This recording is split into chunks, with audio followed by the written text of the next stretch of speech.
Hello, everyone. Greetings. You have arrived at the third day of Facing Climate Change, the 2022 International Gathering in the conference series Focus on Conversation. On conversations, that's what we're going to have on conversations. My name is Katja Zeliat, and I head international outreach activities for the Leibniz Research Museums. I have been your moderator for the last 2 days. Now we have day 3, and tomorrow will be our last day. Just to make sure we're all on board, here are the most important things that you need to know to participate in the conference fully and effectively. Please make sure you've installed the latest version of Zoom. Most parts of this conference are being recorded and will be made available to you on the University of Cambridge website in the future. To that end, please turn off your video when you are part of the audience. As you know from your conference materials and from the disclaimer slide you saw when you entered this Zoom meeting, you are granting the organizers rights to use your picture if you do not turn off your video. To allow for good sound quality, we will mute all audience members during dialogues and sessions. But if you have any issues hearing, seeing, or communicating during the sessions, please place these administrative problems into the Zoom chat to everyone. And we have helpers standing by for all of your problems of a video nature. All right, do not place content questions into the Zoom chat to everyone.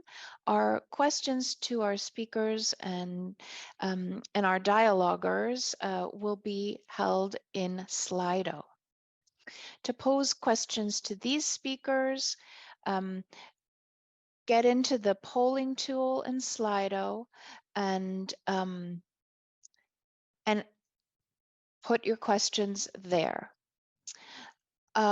We can start right now. We have a first poll, which is what country are you attending from? If you'd like to start adding, we can see a lot of people from Germany. All right. We hope that you participants see this conference as we do. It's a conversation, and that means it may take some unexpected twists and turns. We hope that you will be inspired and empowered by this meeting. And in the spirit of an open and positive conversation, it goes without saying that we must treat everyone with courtesy and respect. We're excited to have delegates from so many different countries and time zones, and we want to make sure this digital meeting works for everybody. So please let us know if you are having technical or any other issues. Most of all, have fun, and thank you so much for joining us. Okay. Now we'll start with the opening dialogue, and please use Slido to pose questions for our speakers. Rachel Tabet is a collections care specialist from Beirut, Lebanon. She is senior archivist at the Arab Image Foundation, and in 2021, Rachel was a Mellon Conservation Fellow in the Department of Photograph Conservation at the Metropolitan Museum of Art in New York, where she focused on creating alternative housings for photographs using materials manufactured in Lebanon. Caitlin Southwick is the founder and executive director of Kai or Key. I'm not sure, Caitlin. It's Key. Key, of Key Culture and Sustainability and Conversation, SIC. Conservation. I do that all the time. I do that all the time. She's worked in the conservation field for 8 years in museums and sites around the world and is secretary of the Working Group on Sustainability for the International Council of Museums, ICOM, and a climate reality leader for the Climate Reality Project. All right, take it away. We have approximately a half an hour for this conversation on conservation. Amazing. Thanks. Well, thank you so much, Katja. It's really a pleasure. And Rachel, it's wonderful to see you again. Hi, so nice to see you too. Yeah, absolutely. So we had a prep conversation kind of talking through what we wanted to talk about, and I was really impressed with your story, and particularly some of the topics that you were talking about being in Lebanon and the specific issues that you have working in the field under specific constraints. So I was wondering if I could put you on the spot. Maybe you can kick us off by talking about this a little bit. Sure. If you don't mind, actually, I think I'm going to share my screen because, it'll make much more sense with pictures. A minute. Okay, so can everyone see the screen? Is that okay? Looks, we can see it. Okay. All right. You can see the whole slide, right? Yes, we're actually in the presenter view, so we can also see your notes. I don't know if you're mad about that, but sorry, this is my first time whatever you doing prefer. Conversation, so I'm not very good at, being very spontaneous. Hang on. Sorry. Stop sharing. I'm going to try to share part of my screen. Which one was it? You can also just put it when you open it again, click on the slide presentation button at the bottom. That's what I did. And then I from their presenter view, but I don't know. Let's see. I'm gonna share.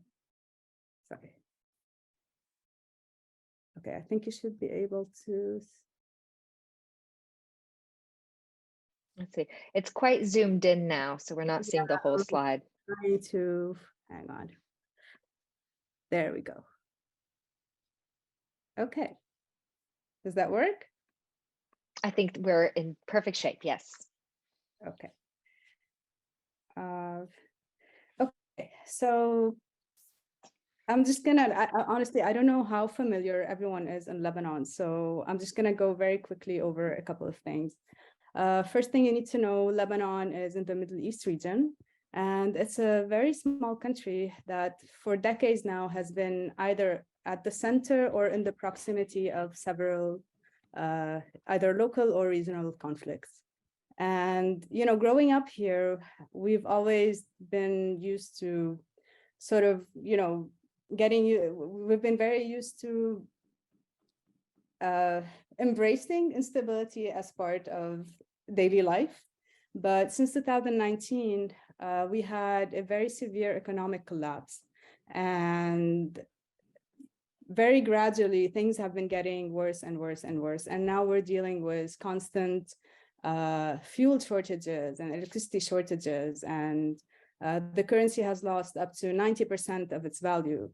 And I know that this, we're talking about conservation today, but across the cultural heritage sector, what this really means is that you can no longer afford to pay for materials from abroad the way you used to. And to illustrate the crisis, I just made this very quick graph. So in 2019, $1 US used to equal 1,500 Lebanese pounds. And today that same dollar is worth 40,000 Lebanese pounds. So let's say that throughout this economic collapse, you've managed to keep your job and your salary was 1,000 US. It is what you are actually getting paid today is $37.5. Imagine, and that's for the entire month. That's not like a weekly salary or anything. That's for the entire month. And so when I came to the Met and I started working with different materials in the Department of Photograph Conservation, I started to think, what if there's a way to use materials that are not conservation quality, but that would be safe to house photographs? And so, this sort of came together while I was there, and everyone was super supportive, and I was allowed to go back to Lebanon and kind of pursue this crazy idea. And I came back here and I was able to locate 2 cardboards, which are very bad quality cardboards. You can see them here in the photo. On the left, you have something called the duplex board, and it's like a white gray cardboard. And you have the corrugated board, which is used to make shipping boxes. And the cost for these is $1. So they're really very affordable, and they are locally manufactured. They're not imported from abroad. They're not just available on the market, they're manufactured here. And so if only there was a way to kind of trap the emissions that will come out of these boards as they age, then, maybe we would have a solution. And that's where vapor barrier films come in. And, as you know, vapor barrier films are used in conservation to isolate one layer from another. We don't have vapor barrier film in the sense of like Marvel 360, for example. That does not exist in Lebanon. But what I did was I went to food packaging companies and I asked them about the films that they use for packaging, the foods that say like freshness seal. And so here I have some photos of like, roasted nuts, coffee, and then on the right, you have a photo of the film without any printing label. And so this is sort of my journey in a nutshell. On the left, you have the first box I made, which was still using a sample that I got from the supplier with a printed label. And on the right, you have the final boxes without any printing. And so to make these boxes, I used very minimal equipment. To make the actual boxes, I just used a cutter and a bone folder. And then what I would do is I would take the cardboard and I would put it between two layers of film. And then with the clothes iron, I would heat seal that to the box. And this will give you a better idea. And then I would cut out all the edges and I would reinforce the seal around the edges with a hair straightener. And this is a stop motion for the final box. And here you can see their enclosures. And yeah, that's it. It's so impressive, Rachel. I mean, when we were first chatting about this, I was really blown away at the resourcefulness of your project. But I don't know. I mean, I'm not here to interview you, so, but I have a few questions. So I was wondering if maybe we could start with that. But you obviously, this kind of stemmed from not being able to access the materials that you would have had access to in New York, for example. But have you done any research into like the sustainability of the materials that you're using, or is it really much more resource focused rather than quote unquote green focused? To be honest, for now, it's just focused on resources because, I mean, for us in Lebanon, when you say sustainability, the first thing we think of is access, right? Mm-hmm. Because sustainability by definition is being able to maintain something at a certain rate or level. And, for us, how can you provide protection for collections if you don't have the resources to really maintain that? Like if you can't implement the same measures over and over again, then how do you do that? So I can say like I did do audit testing and I did the photographic activity testing on the boxes, and they do pass. So they are suitable in the sense of they are safe for the material. And for now, this is huge for us in Lebanon, to be honest. But I will be working with the suppliers that I got the materials from to try to see to know more about how, for example, the film is made, and then if there are certain ways that we can do to make the process more economical. Because I mean, right now this is all being made by hand, but I mean, and I'm just dreaming now. This is not this is like a pipe dream. This is not. There are no facts to endorse this for now. But what I would love to be able to do is to take these prototypes to the suppliers and be able to tell them, can you make these on a large scale? And then with them to work on a way to make these in a way that is sustainable and, that does try not to waste film more than we have to, or, not using too many materials. Yeah, I think what really stuck out to me about what you're saying is the the idea of what sustainability is, and this is something that I'm always getting questions about, because one thing I've realized in my journey in this nexus of sustainability and culture is that sustainability means different things to different people in different parts of the world. If you're talking to colleagues in Canada, then they might immediately go to climate change, but if you're talking with colleagues in Brazil, then they're thinking social justice, and if we're talking with you in Lebanon, it may be that the financial aspect and the resource aspect is the heaviest component. So I think it's really interesting that there's, but they all go hand in hand, of course. I mean, I always say, you can't talk about climate change without talking about the burning of the Amazon, without talking about Indigenous rights, and without talking about Black Lives Matter. Like, everything weaves together. But I think that one of the other things I think that you said that was really interesting for me is this idea of kind of scale. And when I was a practicing conservator, I was a stone conservator, and I was really interested in looking at bio solutions for stone conservation. And particularly, I did a lot of research on sulfur reducing bacteria for removal of gypsum crusts on marble substrates. And there's been research on it since the 80s, and it's all like, this is the best thing ever, because not only is it more sustainable from an environmental perspective, but there's also consolidation qualities, because the sulfur reducing bacteria actually precipitates calcium carbonate. So it actually consolidates the surface, which is just, I mean, that seems like a miracle cure for me.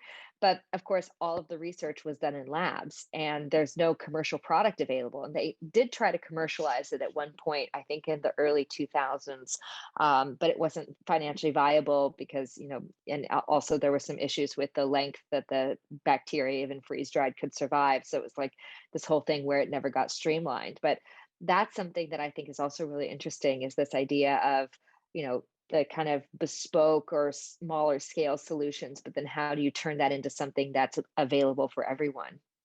Yeah. Yeah, Yeah. definitely. Yeah, so I guess for me it's also really interesting to think about the international aspect of this. And you know I obviously the Met is like the Met, you don't have to talk about how phenomenal the place is, and also the conservation team. But maybe you can talk a little bit about your experience between the working in Lebanon and working at the Met, and what you were able to take back and forth, because I think that international cooperation is also something that for me personally is really, really interesting. Yeah. I mean, to be honest, I think really like something clicked in my brain when I got there, because I saw all the resources that were available.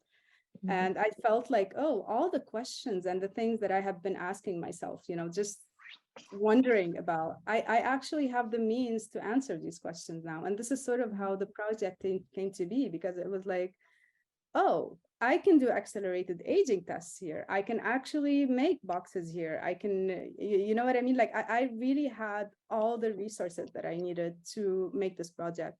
And I will say this was not part of my fellowship initially. Like I was a junior fellow, so I was not asked to present a research project, but it just sort of came to be. And, everyone was just super supportive of it. And I would really say, like, I think this is the type of collaborations that we really need, where you have like one institution that can provide all the resources, that has the expertise, and you have other people in other countries that are working on the ground, and then maybe you can like customize solutions based on the needs within the context. Mm-hmm. Yeah, I think that's I mean, I completely agree with you in terms of like there needs to be more of a focus on this international collaboration and support. I think it's we get siloed so easily, not only within our sector, but also within our own institutions and even within our own departments.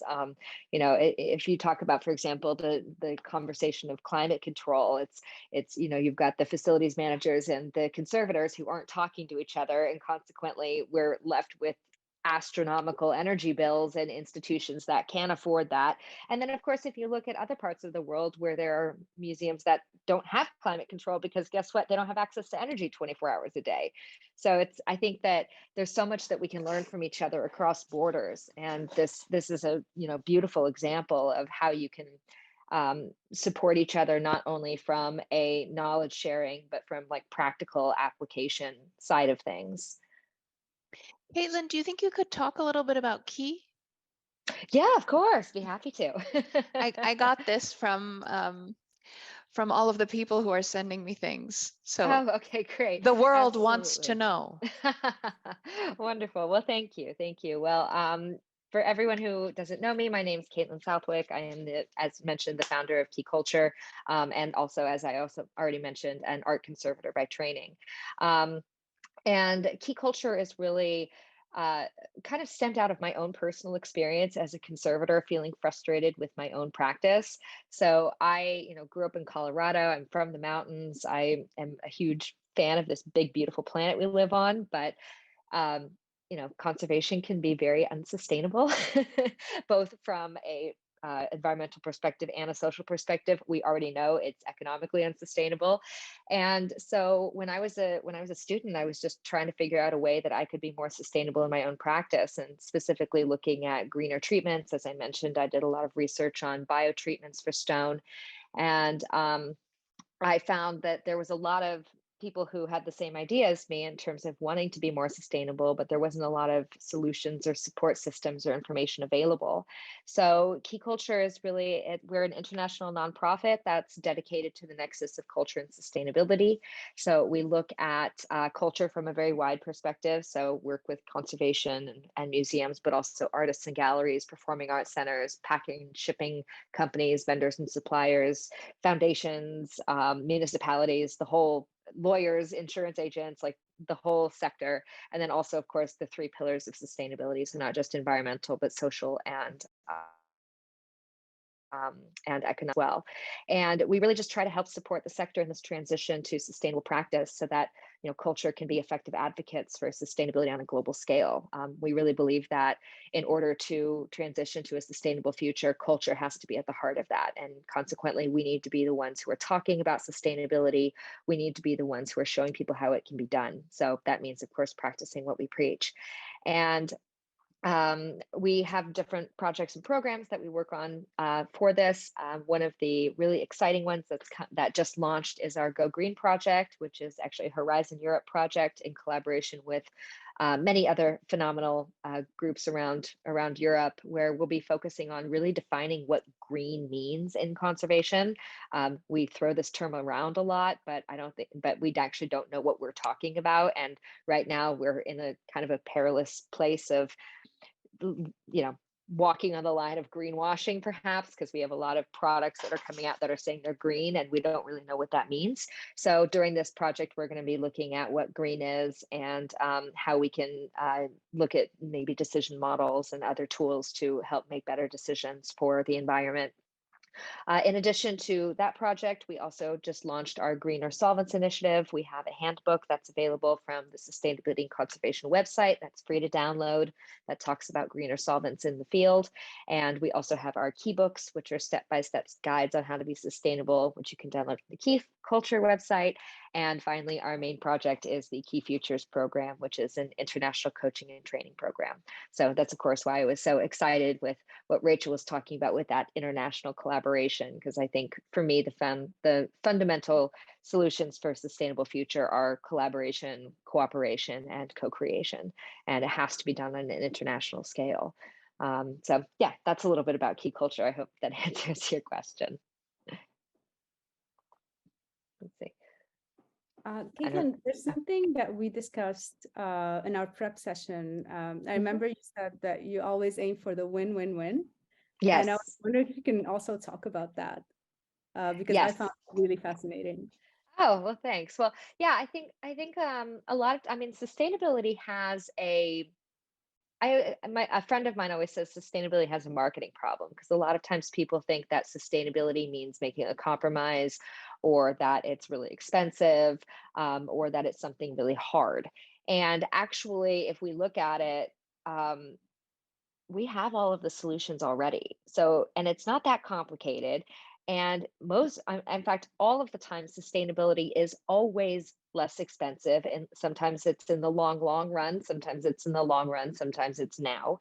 And so I always like to think about sustainability as you mentioned, Rachel, the win-win-win, which is better for people, better for the planet, and better for objects. And for me, that was very much looking at the sulfur reducing bacteria. It was that win-win-win. It was something that was better for the object because it consolidated the material and it cleaned better than any chemical that we have or abrasive treatment.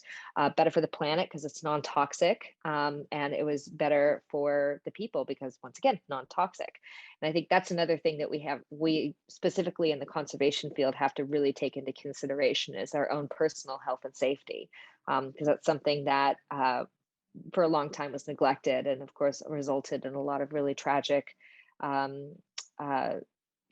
repercussions for a lot of our colleagues. But so I think that what we have to kind of reframe our mindset in terms of what we mean when we say sustainability. We're not talking about compromise. We're talking about coming up with something that works for everyone. And I can imagine. Yeah. Sorry, go ahead. No, go ahead. Oh, I was going to say, I can imagine that would ring very, resonate a lot with you, especially in terms of, the win-win-win is not just about finding what, best practices or what the standard should be on a global scale, but finding something that works in the context. And of course, if you're in a context that's not, New York City, that can mean a very different type of win-win-win. Yeah, exactly. And I mean, I really think that best practices just need to be reinterpreted. Why still being aimed at providing something that is of good quality, but just sort of going about it in a different way. Like what I'm working on, my aim is not to topple the best practices or to just discard them completely, but to really more filter them through, my own context here on the ground and working exactly with what I have available in the moment and still being able to provide a suitable alternative. So, I mean, in my view, if at the end of the day, I can get to finding a method to store, I'm talking about photographs, but, really, I mean, any object applies. So yeah, if I can find a safe method to store photographs and that really ensures their preservation in the long term, but without using conservation quality materials, then that's a good thing.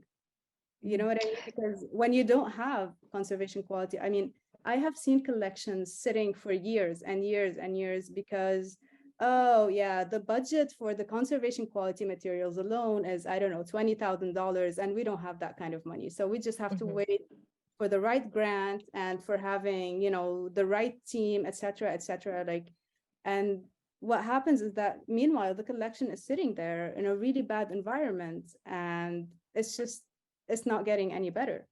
Yeah. Maybe the question is, who defines quality and what is quality? And maybe we can reframe what this quality is and maybe kind of get on a bandstand about the definitions and where they're coming from and who needs to make new definitions. Yeah. I don't know, maybe you want to speak to that. Well, and maybe Key is doing that. No, I think that's exactly the point, is that we have these standards, we have these best practices, and we have conservation quality, but according to who? And I think, that is exactly the point, is that who's making up these rules? And, we're doing a big thing right now with climate control. So I'm going to talk a lot about that today at Key Culture right now. And it's like, we have guidelines that were created by different people, but the guidelines, if you look at them, everything has to be put into context. And a lot of times people want something that is just a standard, something that they can just point to and say, we should, like, that's the way to do it. But that's not what we're trained to do. We don't go through how many hundreds of years of school. I'm sorry, hundreds of years. I studied conservation for 8 years, which was a very long time in my book. And, I didn't go through all of that just so I could say, I know the reference page in a book to show you what the best practice is. No, like I did that so that I can go into a collection and know what questions I need to ask and know what data I need in order to make an informed decision. Best practice is informed decisions based on context, based on materials, based on history, based on geographic location, based on available resources, based on budget. It's all of these nuanced things put together. So for us to have, international standards, or to have conservation quality, or to have green, or to have best practice, that doesn't make sense, because it's best practice for who? And it will vary from person to person and from place to place. So I think that that's also something that's really important for us to know about. Yeah, yeah, definitely. And, I think I can speak from experience here. I see a lot of people who look at the standards, and I know that the standards were created, to help people to provide solutions, but at the same time, they can be really intimidating Yeah. because, some people, oh, I don't have that. And then it's just like, oh, I don't have that. So I'm just not But going to do anything. You know what I mean? It yeah, just stops there, and it sort of creates this reverse effect where, the point was not for you not to do anything at all, but it was just, maybe use this and try to find a solution on your own. yeah, and I think we have to be careful what words we use, because a lot of times, circling back to climate control, I said I'm going to talk a lot about that because that's where my head's been at for the past few months. It's we have guidelines, which are fine, that's there to help people make informed decisions, but then all of a sudden we start using the word standards, and it's like, where did standards come from? Because no one's calling these standards, we're just calling them guidelines. So but then you have the word standard, and then get scared if you can't meet those standards, that you're not a good conservator or that you're not a good museum. So then you don't want to talk about what you're actually doing, because then you would be seen as bad practice, and it makes us very fearful. And I think that it's such an important point for us to be communicating more across the globe about what we're actually doing, because whoever, maybe the top 1% of museums, and I mean top in terms of financial budget, are able to have these really ridiculously stringent climate control conditions. But what are the rest of us doing? And by the way, we seem to be doing okay. We're still able to conserve our collections. We're just maybe doing it in a more creative way. So I think it's we need to be more specific about context, and we need to be very careful with the words standards, and we need to be very careful with the words best practice. Yeah. I don't know, Rachel, if you have like any direct experience with that. I mean, obviously working in Lebanon, you must have museums there that don't have climate control, or that aren't using, I mean, your project is a perfect example of using non-defined as, conservation quality materials, but still able to produce something that is really useful. Yeah. I don't know if you have any other examples or anything you'd like to add on that. Well, before I went to New York, I was working with the Arab Image Foundation, and the cool storage room that we have for the photographs, like it was because of all the electricity problems. Like I think at some point in 2020, we had electricity from the government, and I'm not kidding, for 1 hour a day. And Yeah. the rest of the time, like in Lebanon, you always pay 2 electricity bills and 2 water bills. And that's because the government can never provide as much as it should. Right. So you end up signing up with, like a private providers for water and electricity, etc.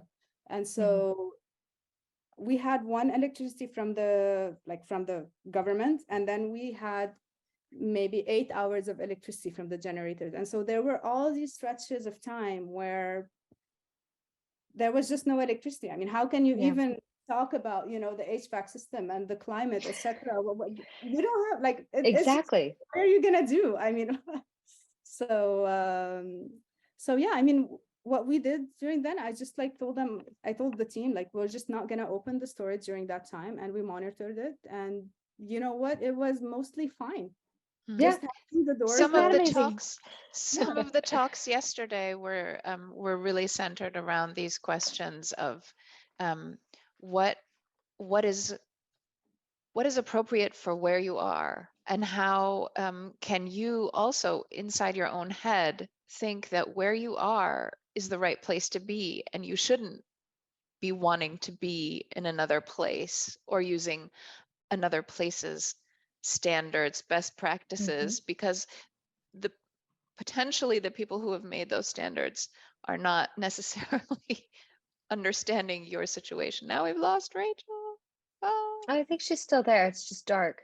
Okay, Maybe maybe not. the electricity went out. Yeah, Oh, no. that's also possible. I was going to say this is a perfect example, but no, I completely agree with you. I think that's exactly the point, is that um, we have to stop putting blanket statements on things and start understand. I mean, as conservators, we understand that it's a nuance. Every single object that we encounter needs to be handled in a different way because it has a different history.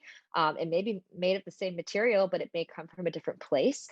There's all of these different things that we need to take into consideration, and so we also have to start thinking about how we can communicate about that in a more effective way on a global scale, and not say that. And I actually, I mean, if we're gonna just completely blow open the the top on this, I mean, if we're trying to maintain standards that are set by Western cultures, then that how is that done for us in the past? I think that we need to be more receptive to dialogues rather than monologues. It's not okay for conservators in Nigeria or in Turkey or in Lebanon to think that the only way that they can be good conservators is if they ship in paraloid B72 and are maintaining 60-60. So it's really, we because the ways that our colleagues in other parts of the world are also maintaining their collections are much more sustainable in so many places. Yeah. So it's, let's start learning from each other here rather than saying, oh, well, these are the standards because this is what works in my context. Right. So now Yeah. we're going to transition to some questions. Unfortunately, I can't see Rachel anymore. Here. Oh, you Sorry, are. Oh, good. Okay.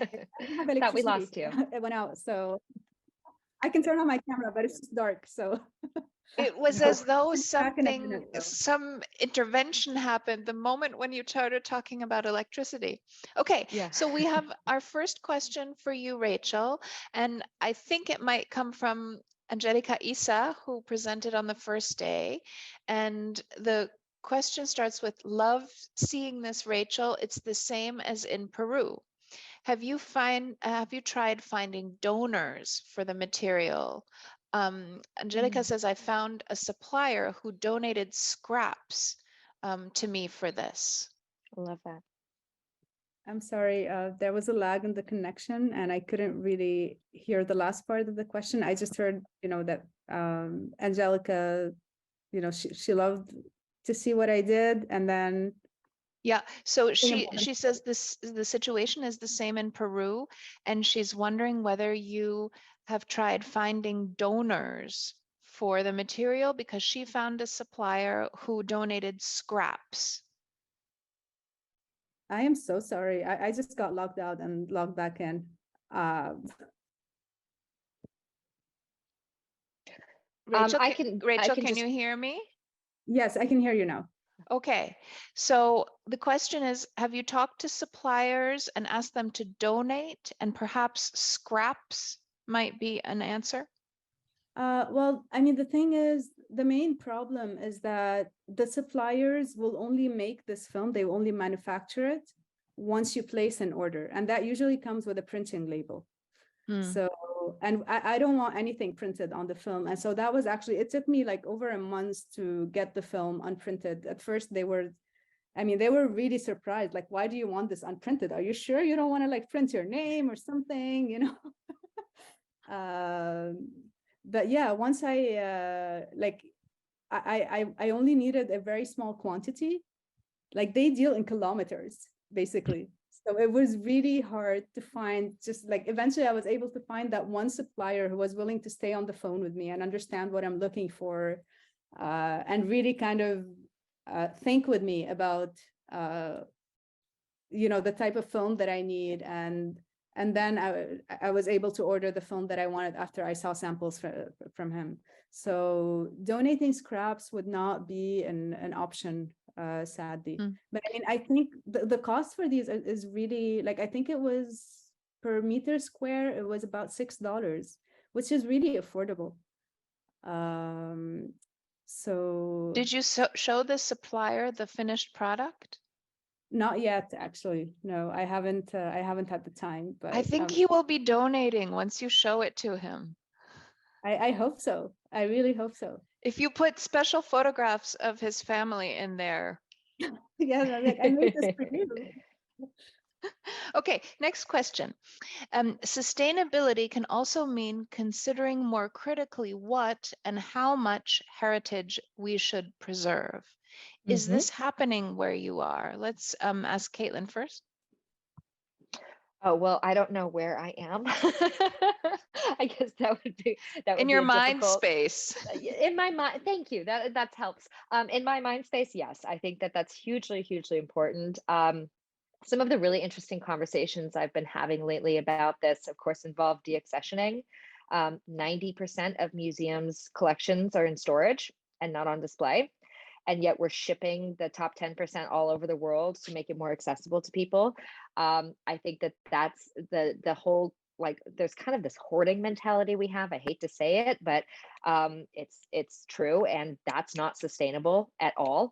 I remember I was just north of Ravenna in Italy, and in L'Aquila, and they had so many mosaics that they were just stacking them on top of each other outside of a barn because there was no place to store them. And it was like, this is this really great for our collections? What are we doing here? And then, of course, there's Rachel, welcome back. And then, of course, the other part of this is the is the idea that, as you can deaccession things, and that part of it should be part of sustainable collections practice, but also the exposure that some artworks have, in terms of preventive conservation. For example, if you're looking at like a Turner painting, which is incredibly fragile and will fade over time, do we want to put one or two of them in storage for, and just not let them see the light of day for the next 100 years, so that in 100 years there are people who can experience what they would have been like? Or do we want to rotate everything out? That's something that I'm very curious to delve into with people at some point. So I won't take up too much time talking about that, but I think that's a really interesting sustainability question as well, as, how many collections of our collections should be shown and how do we want to do that? Rachel, do you want to answer that one as well? I'm really sorry, but I also missed the question. Okay. So it's about considering critically what and how much heritage we should preserve. So are people thinking about this where you are? Definitely, yes. So where I worked at the Arab Image Foundation, it's actually not like any institution or museum. It was founded by a group of artists, and they were always very sorry, I'm losing the word in English. Like, they were always very diligent on what to take in and what not to take in. So, for example, if someone comes in with a collection, they would often make a selection from it. So it like every collection that came in was more or less curated in that sense, because there was always this awareness that we cannot take in everything, and we cannot eventually we're going to end up with so many photographs that we don't have the capacity to care for. And a lot of times now also, like, people come in with really large collections, and sometimes we have to say no, just because we physically do not have the space to host your collection. And and then in that case we do try to put them in contact with other people, or try to guide them through how they can find a place to care for their collections. But yeah, definitely, I mean, it's yeah. Okay, next question. This is about international networking. There are many groups already, but they tend to be limited in scope. How do we overcome this to become a truly connected and active group? I guess I'm a little bit confused by the question, so I'm just going to kind of go off on what I might understand of it. Go for it. Okay, so I'm not sure what we mean by limited in scope. I mean, from my experience, there are a lot of international organizations, but maybe the scope part is that there's a specific focus or that there are limitations. I would imagine that's the case. This Okay, isn't my yeah. question, it's from No, the of course, field. of course, of course. So I'm hoping that I'm answering your question correctly. This is my interpretation. I think that that's such a good point. Is that indeed we, yeah, the reach is very limited. Thank you, Angelica. I appreciate that. I completely agree. And I think that the limitations, part of them have to do with the way that people are communicating. For example, you know, pre-COVID, if you wanted to be part of ICOM, you basically had to go to their conferences. That was the way to engage and exchange. And of course, that's very exclusive because you can only go if you can afford to pay to go and you can afford to travel there. And I'm getting lots of head nods. This is not news. And I think that also, you know, a lot of times the communication streams tend to be limited by the fact that by time constraints, you know, as conservators, for example, maybe we don't feel comfortable using social media, or maybe because of our jobs, we feel that the way that for us to communicate about our work is through academic publications. I remember when I started SIC, I asked a researcher who was doing work on a sustainable treatment, I'm not going to name names here, if I could publish her work on SIC so that everyone could see the incredible work that she was doing. And she said, no, I'm sorry, but I need to save this until I can publish it in an academic place. And of course, a lot of these academic places say you can't publish anything that's been published somewhere else. So it's very exclusionary in terms of who gets access to the information and the research. So I think we need to break those barriers down. I think we need to make information more accessible. This is why the work that we do at SIC, everything's open source, it's all online, it's all, you know, we're trying to create this data, this international collaborative research platform for greener solvents, which is going to be live updates all the time on what people are doing. So I think that a lot of it has to do with communication barriers, both from a financial standpoint and also from, you know, just the restraints of our profession being so academically focused. I don't know, Rachel, if you have something to add to that. No, I completely agree with you. Great. Next question. Can you comment on how the green and decolonization agendas can support each other with more equal knowledge exchange globally? Just a little question like that. No pressure, people. I love it. I always start talking. Sorry. So Rachel, maybe I'll give you some room to speak first. No, you go ahead. Oh, okay. This is, you know, this is my full-time job. So this is like all the stuff I think about and talk about all day long. So I'm always full of tidbits. Great question. Love it. And my answer is that it's imperative that they do. I mean, as I said, you can't talk about one without the other. And I think that like support is really the key word there. We need to be making sure that we're not just focused on, okay, I'm only going to talk about green, or I'm only going to talk about decolonization, because they complement each other. So we should be supporting each other's work in terms of, you know, greenness and decolonization and social justice and equal fair pay. All of these things fit together. So that's kind of why I use the term sustainability, because it encompasses all of these different things. And but you know, we all have a lot of work to do, and I do want to say that it's can feel overwhelming, this entire topic, because there are so many things going on. So it's also important, you know, pick something you're passionate about, but reach out and see what other people are doing who maybe have different passions, and learn from each other. And of course, for me, like, this is what key culture is all about. Like, you know, it started with greenness and conservation, but we realized that all of these things are interconnected and we need to be working together. So that's why we created the Key Futures community, so that we could bring people from all of these different areas of sustainability together to work together and support each other, because that's absolutely the key. And we don't have time to work in silos. So yeah, I mean, that was my solution. I don't know if anyone else has thoughts on that. I think I'm gonna go off on a tangent here, and I will say Love it. that one of the biggest challenges here is that when you apply for funding, it always has to be a project. What Yes. fundraisers really want is, how many images are you going to digitize? How many photographs are you going to preserve? Like, they just want the numbers. And a lot of times they will not fund something that is like a preservation project that is like research based. And, I'm just looking for answers or trying to see if I can find a solution for this. Like, that's usually just an afterthought once you've told them that, okay, I'm going to deliver this many images, and then, I'm going to be doing research for 3 months on this. And I think that, in a place, I mean, at least in my work and my experience, every institution I've worked on, it was always just applying for funds. And so I think fundraisers need to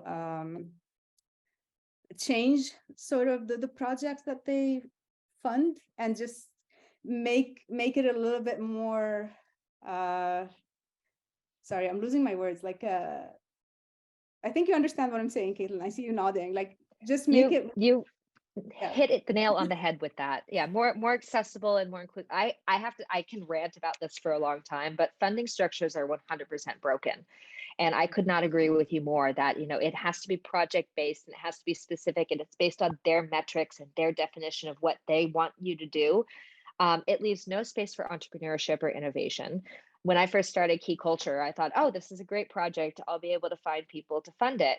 And I would go to the sustainability guys and they say, we don't do culture. I'd go to the cultural guys and they say, we don't do sustainability. I do want to caveat that there are two phenomenal foundations now that are focused on this nexus. And this is the Tiger Foundation and the Frankenthaler Foundation. The Terra Foundation is also doing really amazing work, and they're really focused on working on their own efforts. But back 3 years ago, this was just not even a question. Like, people were like, I'm sorry, we don't fund that. And it's like, well, then what do you fund? Well, we have this idea that we want this research done, or we want you to do X, Y, and Z. And it's so dictative. So I love that tangent because I couldn't agree with you more.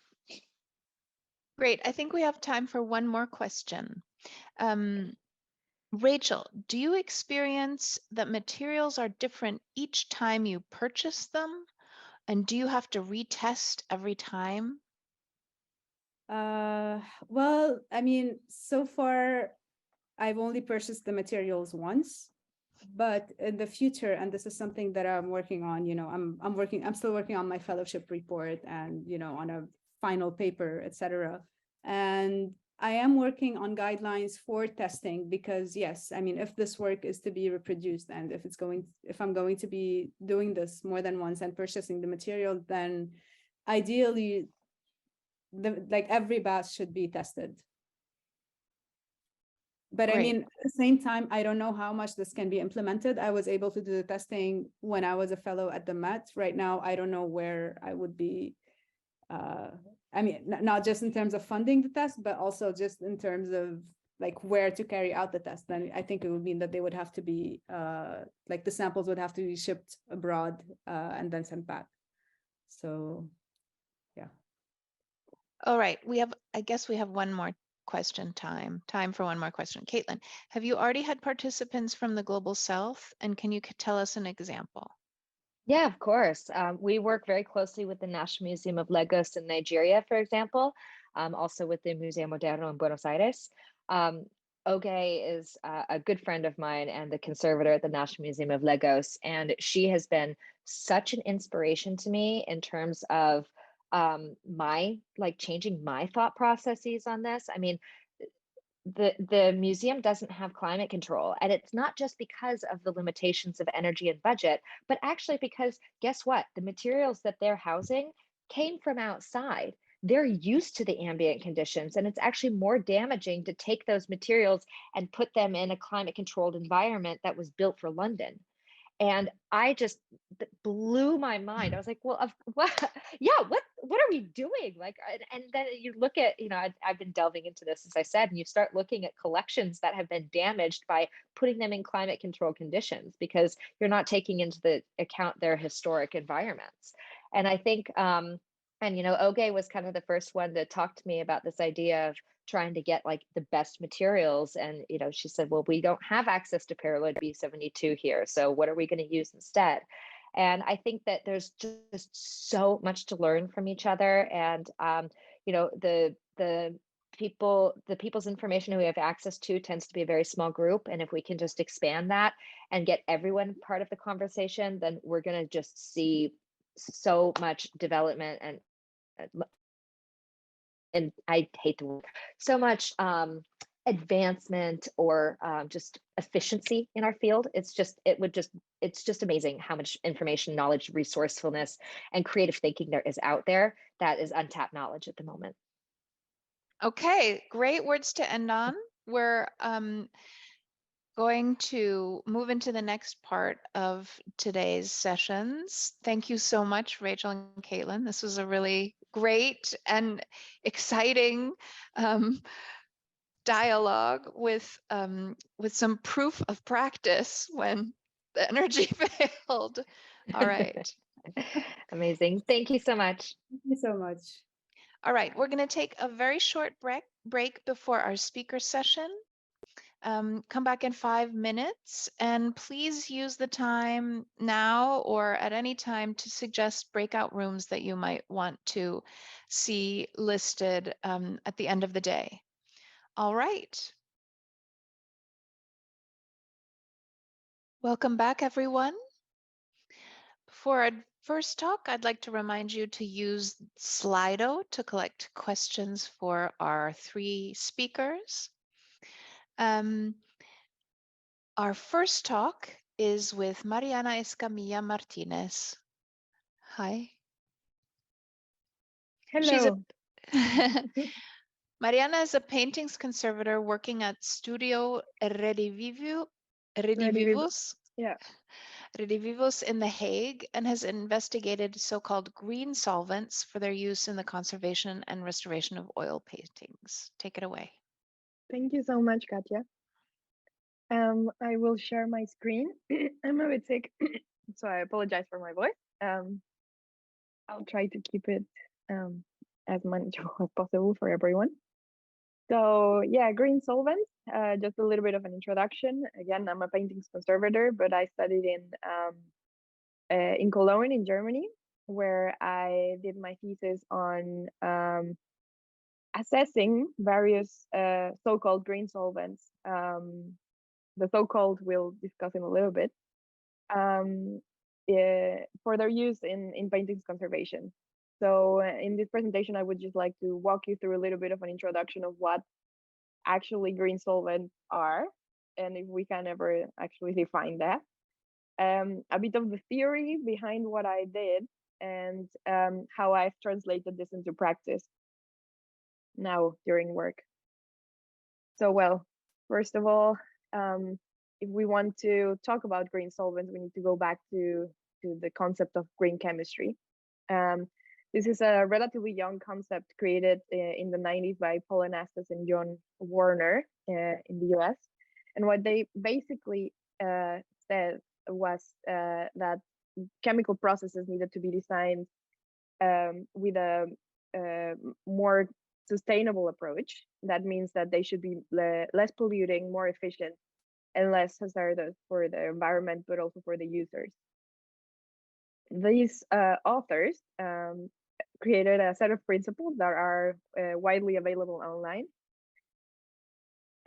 These are the 12 amazing green chemistry principles, and all of them, or various of them, can be linked to conservation practice in various ways, such as one very big one could be the use of less hazardous substances, but also to think or design the materials we use to be biodegradable, or to think of that, which I think we inherently do sometimes, or hopefully many times, while thinking about reversibility, which again, we can discuss a lot about that later.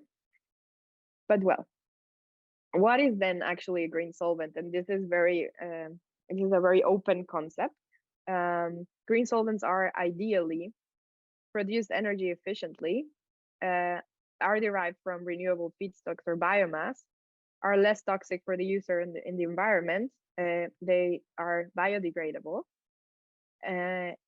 But if a solvent has one of these characteristics, that can already be called a green solvent. And so this makes the concept of a green solvent very, very open. So the thing is, or what in green chemistry, what it said is that green solvents are basically chemicals that are created by design. So you have a specific goal in mind, and you try to design the chemical that it's the most efficient and biodegradable and less hazardous as possible. However, many of the hazardous solvents that we actually use or that are used for larger procedures in the chemical industry are used because of these very characteristics. So it's very challenging. Another thing that it's to be highlighted is that institutions, laboratories, they support certain definitions of what a green solvent is or green chemistry, as long as it fits within the green chemistry principle.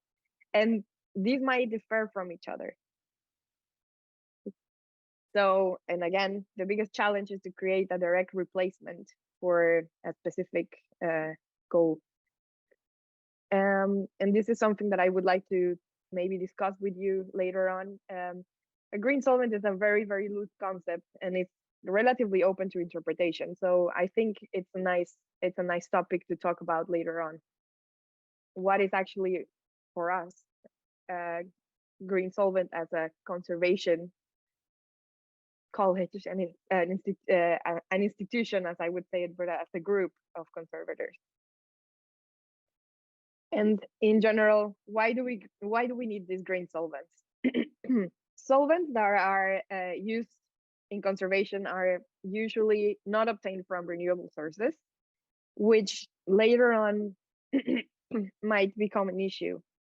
There is a very rapid development in the field of green chemistry and thus of green solvents as well. So the availability of these chemicals is becoming greater. We can access these chemicals more easily.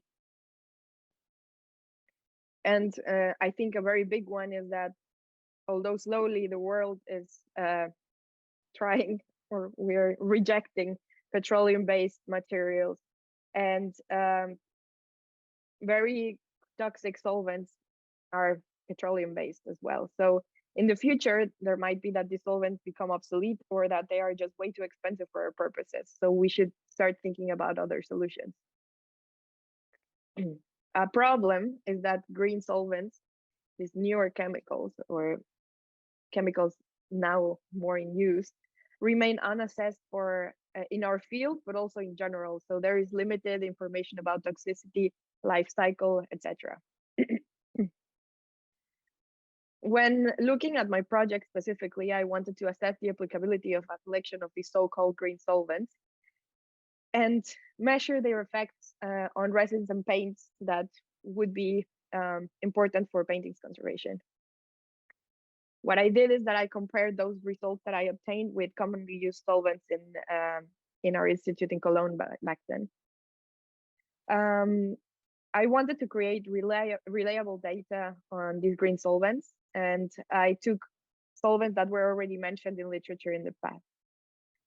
What I wanted to do was not necessarily to replace a solvent, which we already heard is very challenging, but I wanted to perhaps offer a wider palette of solvents for conservators to use in case it's necessary, so that we have enough data to know what the solvents can offer.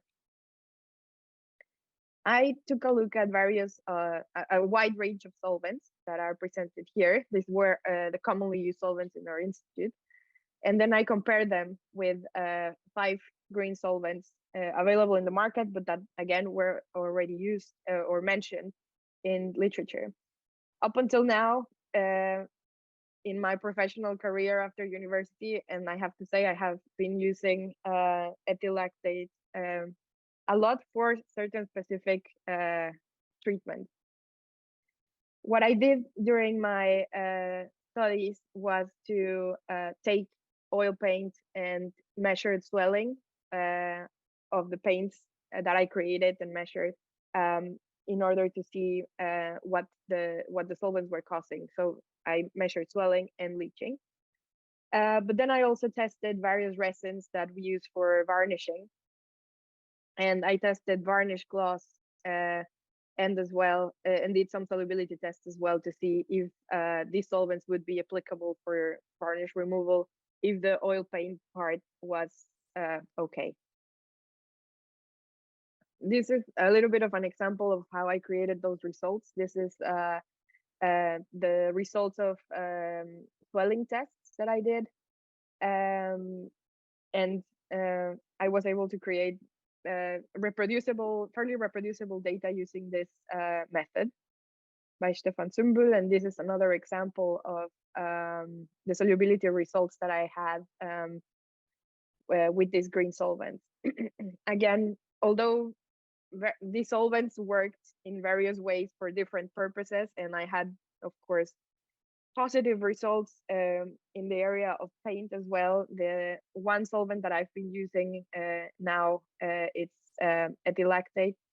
One of the things that I use it for is to remove very tough to dissolve oil retouchings, overpaints, or fills, and it has proven to be quite a good solvent that and then I can avoid going into more toxic solvents such as aromatics or other chemicals.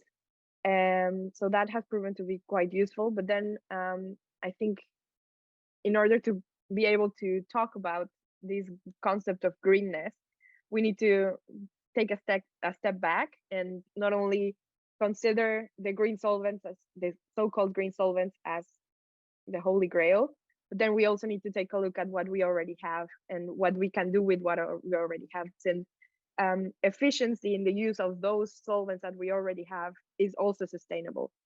So my dream, and I'm happy to hear that Tea Culture is already leading this,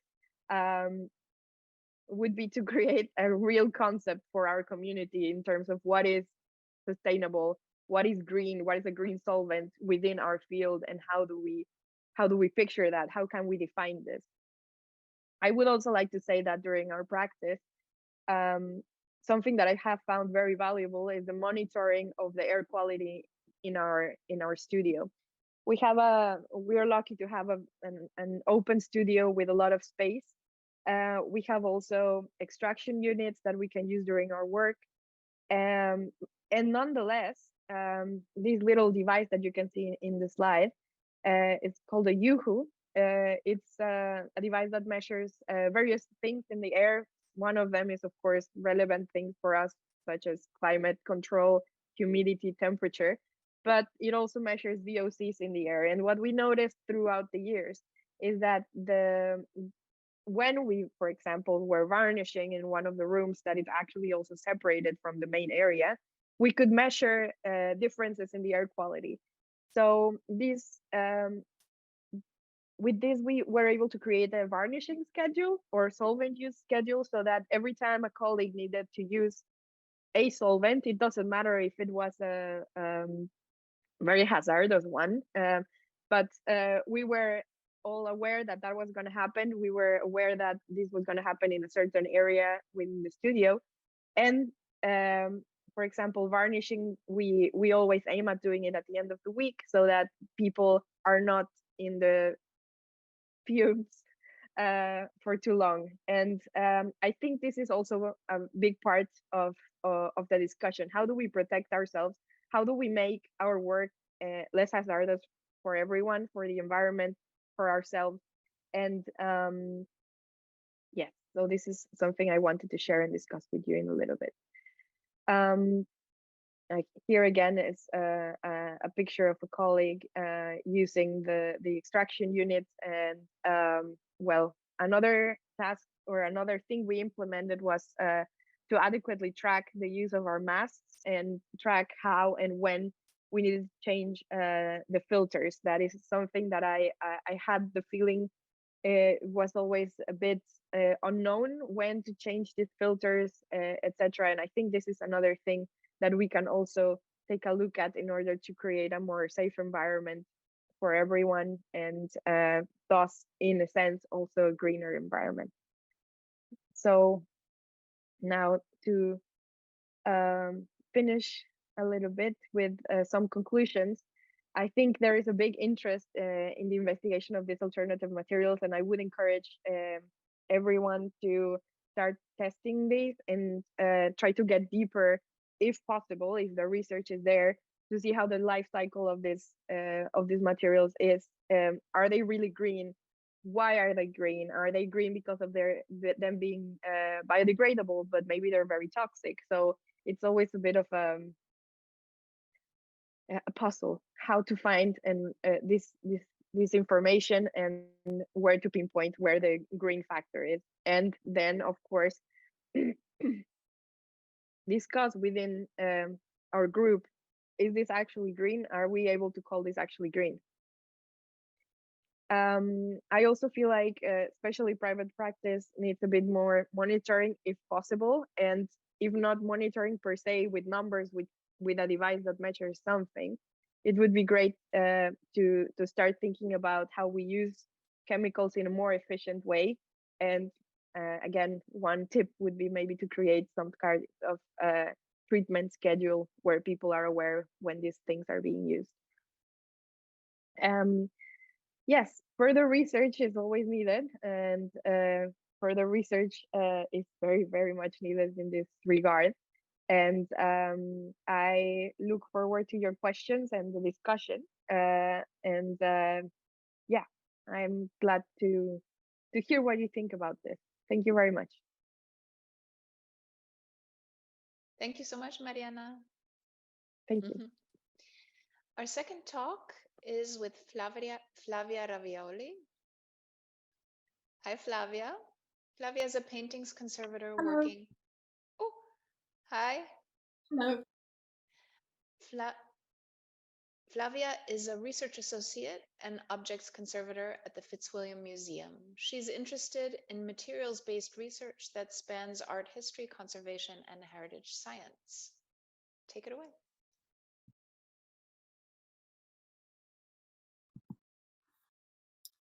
Thank you very much. So today I'll talk about a methodology for selecting locally available conservation materials through simple decision-making techniques and low-cost testing. And it focuses on packaging materials because they're generally needed in large quantities, so a sustainable approach to their selection is important for the cost-effective management of stored collections. I'll also talk about the risks posed by the use of non-conservation grade materials in the context of other possible risks to collections. This research stemmed from my experience of trying to source conservation materials while working on archaeological sites. But accessing specialized materials is a challenge in many different contexts, as we heard earlier in the conversations, for reasons ranging from the mere lack of funds to strict custom regulations, remoteness of the location, and absence of suppliers in the region. So I'm going to begin where the research started, in the Shahrizor Plain in Iraqi Kurdistan, close to the Iranian border. And the mound you see here is in fact a multi-period tell site, which attracted the interest of archaeologists from University College London, who began excavations there in 2013. And I was tasked with setting up a basic conservation lab on site. Importing specialized materials was not an option, and security threats discouraged from traveling to the major cities. So materials that were usually imported from Baghdad were not available at that time, and this was the case of several solvents. Thanks to the guidance of colleagues working in the region, I was eventually able to purchase a range of materials in the nearby city of Sulaymaniyah. And these included a few laboratory-grade solvents, but not acetone, which we never found, foam and packaging materials, crates, and some boxes. So I was immediately faced with the question of how to determine whether the non-specific materials I had found were safe to use on objects. similarly to the challenge faced by Rachel. So I realized a methodology would be useful for this. Now, I did ask myself, is this the right tool? Should I be following standards? And the most obvious question to that was that the outcome of a methodology, of a decision-making tool, will be tailored to the specific context. So it is more appropriate in a range of different situations. And the development of standards was important for conservation as a profession because it led to its establishment, and it led to shared international language that made international communication easier, particularly around loan requirements, for example. But as we heard earlier, these standards are strongly biased in favor of the European context in which they were elaborated, and applying them elsewhere can be unsustainable and can disempower local heritage practitioners. And I feel that in preventive conservation, the focus is shifting from prescribing solutions to promoting agreed methods for arriving at a solution that fits that individual context. For example, in 2014, a joint IAC and ICOMCC declaration on environmental guidelines stressed the importance of setting sustainable goals that could be achievable for the local climate. But the requirement that only conservation-grade materials be employed is less frequently challenged, despite the fact that these materials represent a considerable expense for small institutions and are also unavailable in many parts of the world. So materials are referred to as conservation-grade or archival quality when they're widely believed to be safe for prolonged contact with objects. Perhaps because they've demonstrated chemical stability through accelerated aging tests, or from their long history of use. But it's always wise to take that label with a grain of salt anyway, because manufacturers alter products' composition all the time without notice. Another problem lies in the difficulty of in-house material testing. So AudiTest is not a feasible solution in many contexts, as it requires an oven to be kept running for 28 days. And that's a considerable health and safety risk, as well as just not being possible in situations where, for example, there are power cuts. And a comprehensive evaluation of the results of ADI testing on the basis of materials' long-term performance is yet to be undertaken. The need to find alternatives to the ADI test has resulted in several publications that presents quicker, simpler methods. And although some of these require costly chemicals and a well-equipped laboratory, other tests can be adapted for use in more basic settings. I reviewed a selection of these on the basis of their practicability in challenging contexts, and I'll come back to these later. So at the start of my research, I carried out a literature review and found almost no mention of the use of non-specific materials in conservation. So I carried out a survey that focused specifically on fieldwork as it linked to my own experience. I realized that the cost and the scarce availability of conservation-grade items suggested that alternatives were employed far more often than was suggested in the literature. And the vast majority of respondents reported difficulties in sourcing materials and purchased at least part of their supplies locally. But this did seem to be determined by necessity rather than choice, as local availability was rated among the least sought characteristics in packaging materials. So the effectiveness in protecting objects from mechanical damage, the aging properties, and the chemical stability were primary considerations for those who responded to the survey. And although many expressed concern over the possible emission of pollutant gases, most respondents said the materials were not tested directly by them or by their colleagues. It was interesting for me to note that materials with poor aging properties were considered more of a threat to collections than dust accumulation, which several studies identify as a major cause of deterioration. and ensuring protection against dust was considered important by less than a third of practitioners. To sum up, the survey found that employing some local materials that are not conservation grade is common practice on heritage sites around the world, and that providing protection against mechanical damage is rightly considered an important function of packaging materials, but the threat posed by dust accumulation is underestimated. Moving on to the methodology, the ideal starting point really is a general storage policy based on an appraisal of the collection's needs. And ICROM's reorg method is an excellent guide to this type of appraisal. ICROM also has a reference manual for museum practice that presents a straightforward system for identifying possible risks and assessing them using rank order scales.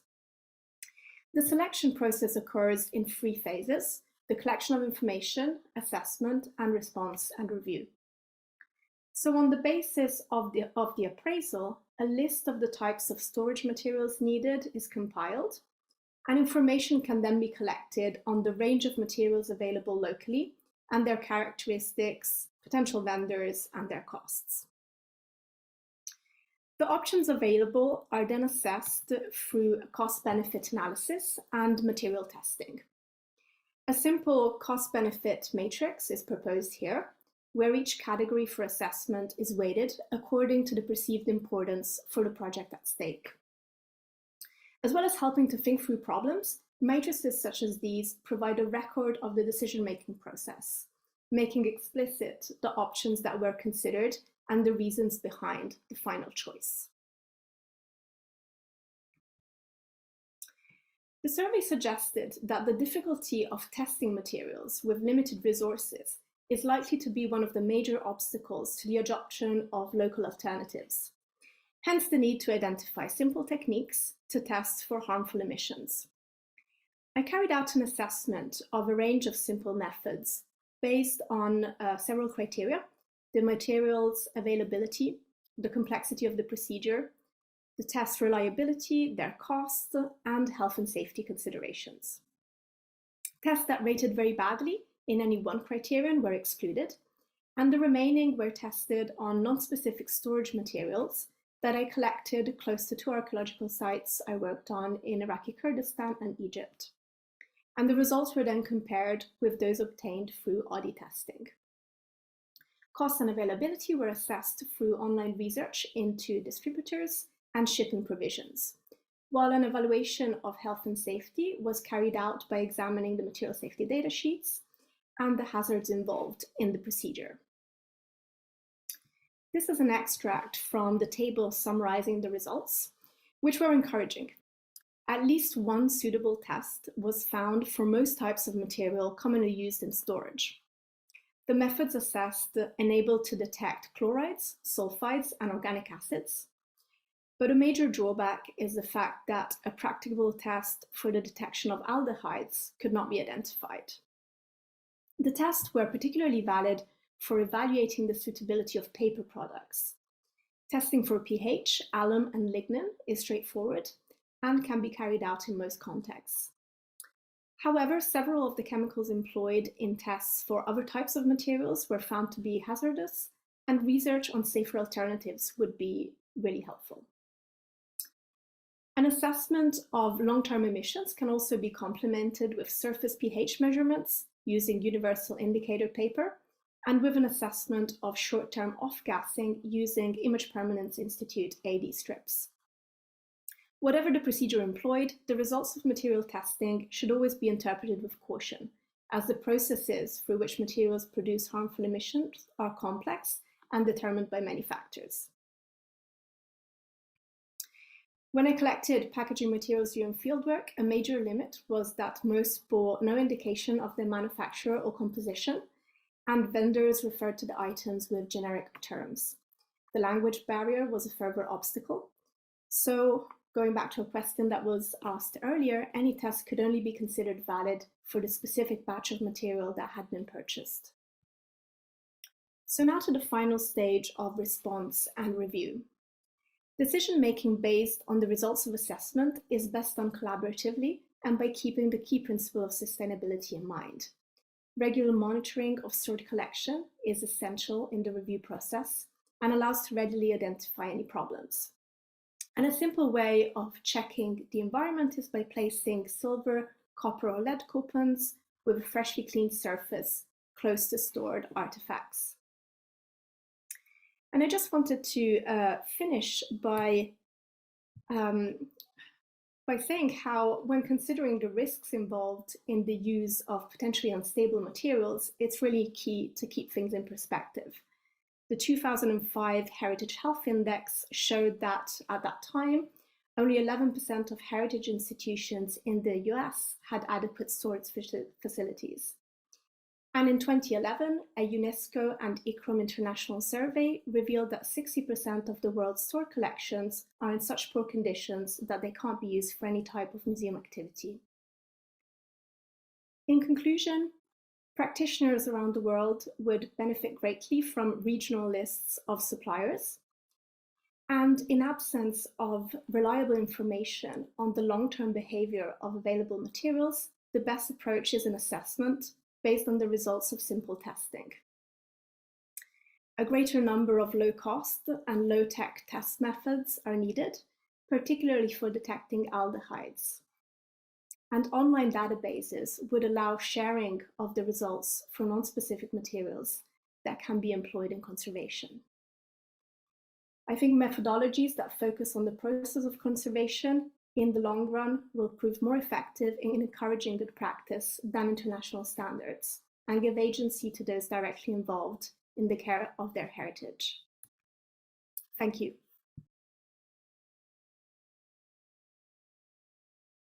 Wonderful, Flavia. Thank you so much. Our third talk is with Lorraine Finch. Hi, Lorraine. Lorraine is a sustainability specialist in cultural heritage and co-founder and chair of the UK Institute for Conservation's Environmental Sustainability Network. We're delighted to have you here, Lorraine. Thank you very much. I'm delighted to be here.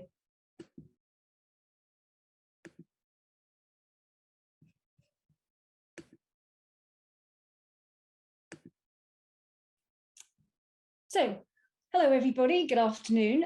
My talk today is the 3 S's for a sustainable studio, where to start and what you can do. So let's get going and start off with our first S, and our first S is this. That's it, it's to survey. So measure, measure, measure. So if you don't measure, if you don't have that information, how can you know what you need to change? And how can you know when you've changed it? And how can you know the impact of your actions? What gets measured gets managed, as the old adage goes. So your first step with your measurement is to collect the information to understand the impact of your conservation work and your studio. So that's going to give you a baseline to work from and to base your actions on. The information that you gather allows you to calculate the carbon footprint of your studio. It allows you to see the patterns, and it can be used to identify those areas where you need to ask for help. It's also going to allow you to benchmark your actions against others. And it also is going to allow you to identify your priority areas. So that's going to show you where to start, and it lets you know what to work on. The information that you gather can also be used to motivate others to act. And it can be used as an engagement tool, so you can show your colleagues what you're doing. You can illustrate to your stakeholders all of the actions that you've taken, and to your visitors as well, if you have visitors to your museum or your archive. But do remember to have fun with that data. So if you're going to engage people, do have fun with your data, because the climate and environmental crises are very scary and intimidating. And so, for example, you could say, this year, we have saved 10 elephants worth of carbon emissions, greenhouse gas emissions from our studio, and this is how we've done it. So we're going to measure our first S, survey, measuring. So what are you collecting data for? So it's good practice to collect data for energy, equipment and materials, travel and transport, water and digital. And within these headings, there are lots of subheadings that you could collect data for. So for example, with energy, you could have a look at your heating. So what type of heating do you have? When is it on? How much does it cost? And where are the heaters? For your lighting, you could have a look at what do you have? You might have a mix of different types of lighting. When is it on? And do all of your lights need to be on? I remember a museum that I used to work for that had lighting on in the hallway that nobody ever used. And are any of your lights on timers? You could have a look at your equipment. Is it left on standby? Is it switched off and unplugged at the end of the day or when it's not in use? You might be aware of a survey, the results that were published at the beginning of this year by Centrica, which is an energy company in the UK, which stated that UK households could be spending £146.53 per year on equipment left on standby. So that's money that's just been wasted on items that are being left on standby, not doing anything, and all of the associated greenhouse gas emissions that could be stopped. So in terms of equipment and materials, what do you have? Do you have duplicates? And do you need them? And if you have duplicates, could you pass those on to other people? What do you have that could be repurposed, reused, and recycled? And what goes into your waste? With regards to travel and transport, you could look at your staff travel. How do your staff travel into work? And how do they travel for work? How are your goods and products that you use in your conservation work? How do they come to your studio? Where does it come from and how is it transported? And water. You could monitor for times of high usage and high consumption. And is it reused? Do you have the possibility to reuse the water? And if you do reuse it, what do you reuse it for? So that's our first S, which is survey. So now on to our second S, which is ready, steady, go. And that is to get started. So it's easy to be overwhelmed. That's quite a list of things to survey that I've just given you. So it is very easy to be overwhelmed with sustainability actions and to know where to start. But you know your studio and you know what you do. You also know what's going to be easy to do and what's going to be difficult to do. You know what the blocks are and you know the areas of least resistance. So that's going to help you to decide where to start. And it is better to do something rather than nothing. It's better to take some action rather than none at all. All actions make a difference, so start where you can. And to give you some ideas about where you can start, set yourself some realistic priorities. So prioritize your actions with regard to what is achievable and what is going to have the greatest impact. Start with actions that have the maximum impact relative to effort and difficulty they take to deliver. Set yourself some realistic timescales. So sort your actions into short, medium, and long term. So short term are things that you can do within the next 3 to 6 months. Medium are actions that you can take within 6 months to a year, and long term are things that are going to take you a year or longer. And then identify the areas where you have the capacity to take action. So what elements are within your control? Identify these and take action here. And set yourself realistic and achievable goals. Don't fall into the trap of thinking that your actions need to be big and grand and cost lots of money in order to be effective or actually to qualify as a sustainability action. So you don't need to put on solar panels. You do not need to upgrade your heating to an air source heat pump. You don't have to install a green roof. Simple actions repeated over time have a massive effect. For example, the Carbon Trust estimates that low cost or no cost changes can reduce energy costs by 10%. Now here is an Instagram post by Art and Climate Action showing how small actions by people in California reduced the amount of energy consumption. So small actions, people switching off things, having a massive difference. So we've got our S's, 1 and 2, which is to survey and then to start. And number 3 is, that's it, scrutiny. So remember to review your actions. This is going to let you see their impact. And that's really motivating. When you can see the effect of what you're doing, it motivates you and others to do more. And don't forget a fourth S that I've sneaked in, which is to share.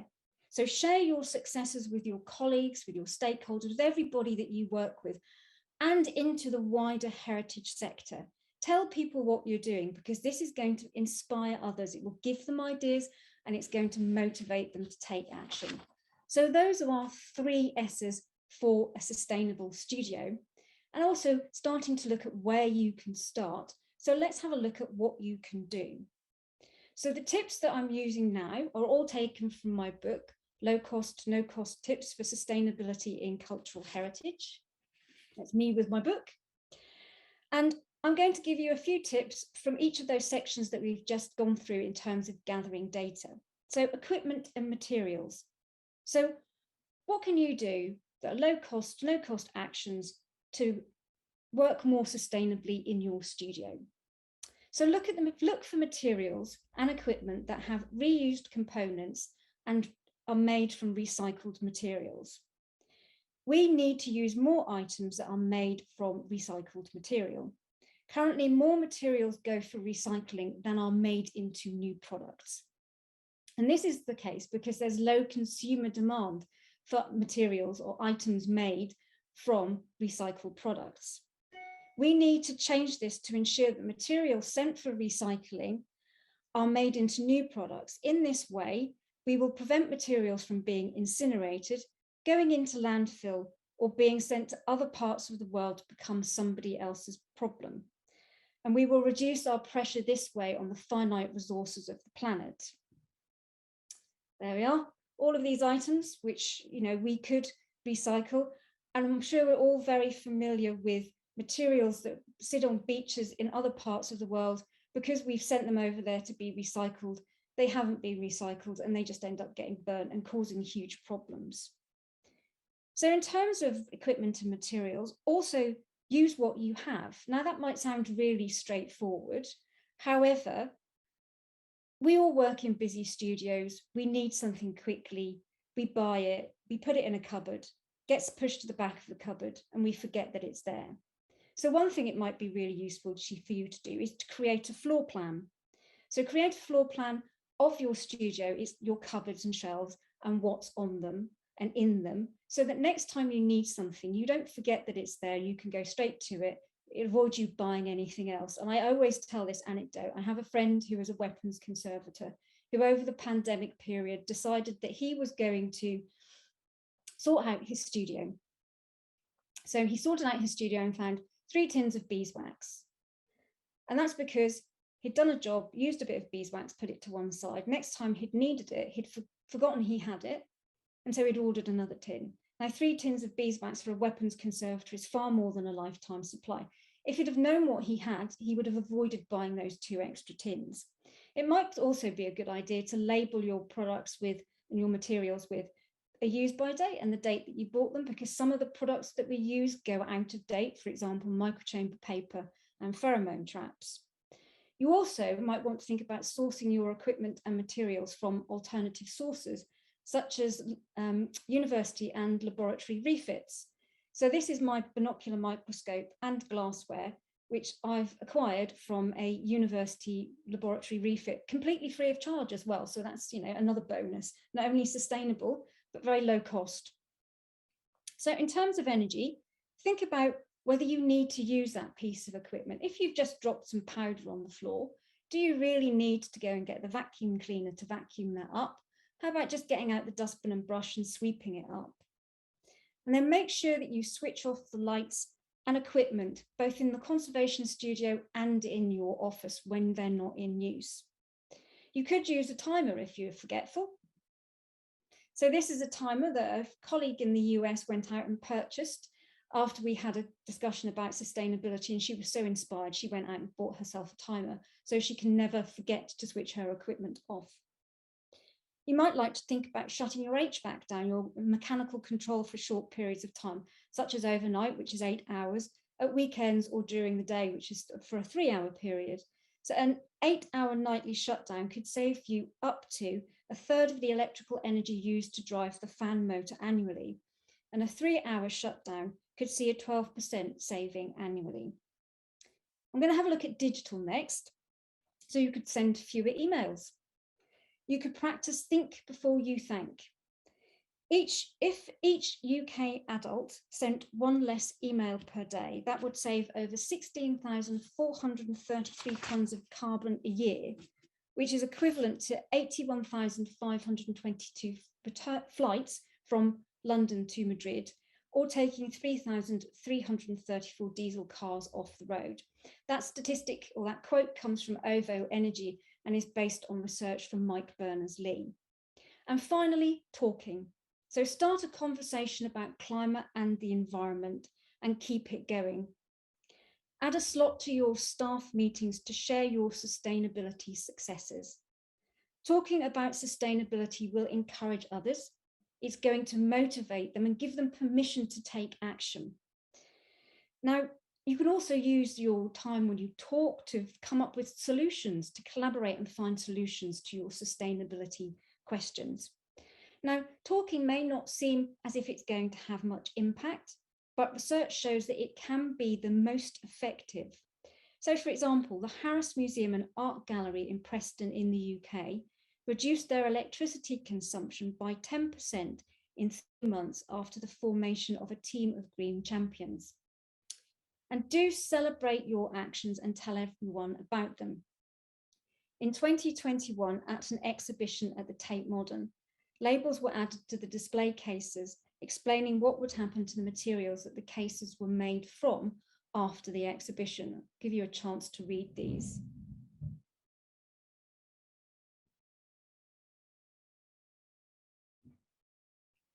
So you can make a difference. So go out and do it now.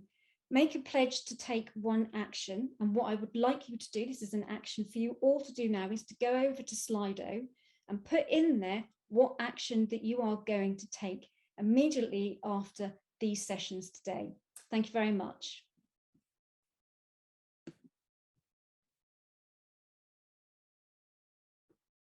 Fantastic activation. Yay.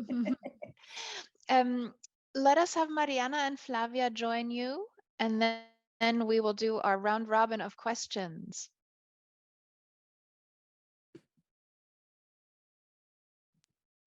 Wonderful to have you here all together. All right, I will start right in. We will have 20 minutes of questions. And of course, if you have questions for one another, then please don't hesitate to ask them without using Slido or me. You can just talk.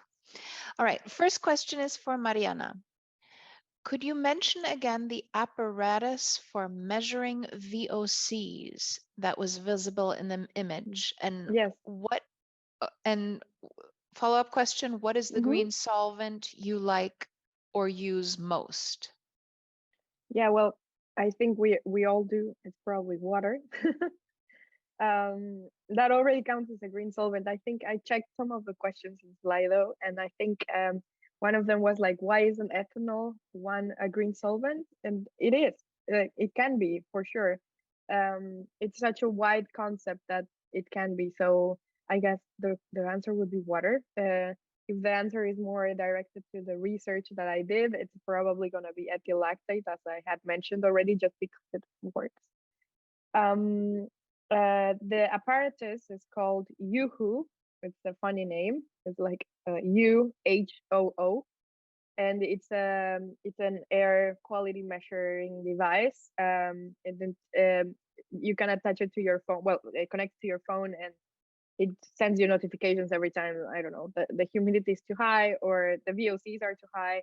So what we did is to put one of those alarms every time the VOCs are too high, and this is how we noticed that even smaller, or what we thought wasn't measurable, it wasn't a measurable impact in our air quality from someone working in an area of the studio that it actually was. So it's I think it's a very useful thing, and again, I'm encouraging you to monitor or like survey, like Lorraine said, measure what you have right now and see how you can change. Great, thank you. Flavia, have you found that institutions are reluctant to admit to using non-standard conservation materials? If they are, do you know why? I think in published literature, all the examples are from cases where standards were either met or surpassed.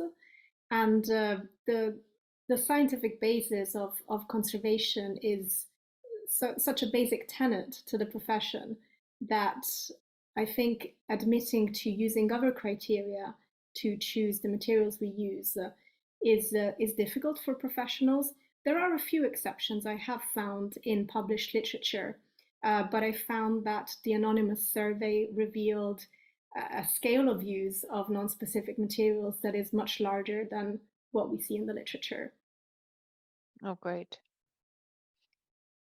All right, Lorraine, what area of museum work is most carbon heavy apart from using AHUs? This is a really interesting question, and we don't have the data, I feel, at the moment to answer this, because we are making a lot of assumptions about the energy consumption of climate control, so our HVAC, our mechanical control. But until we have the data to be able to compare that to other activities, for example, the packing of loads, so packing things up once, probably in lots of plastic, shipping them off in a crate, sending them away, getting them back. What about all the transportation of that crate backwards and forwards? And is it being shipped by air or is it going over land? We don't have the data to make the comparisons. And we need to share the data. It goes very much back to what Caitlin was saying earlier. We all work in silos. We're all really concerned about if we put our data out there, we're going to be judged.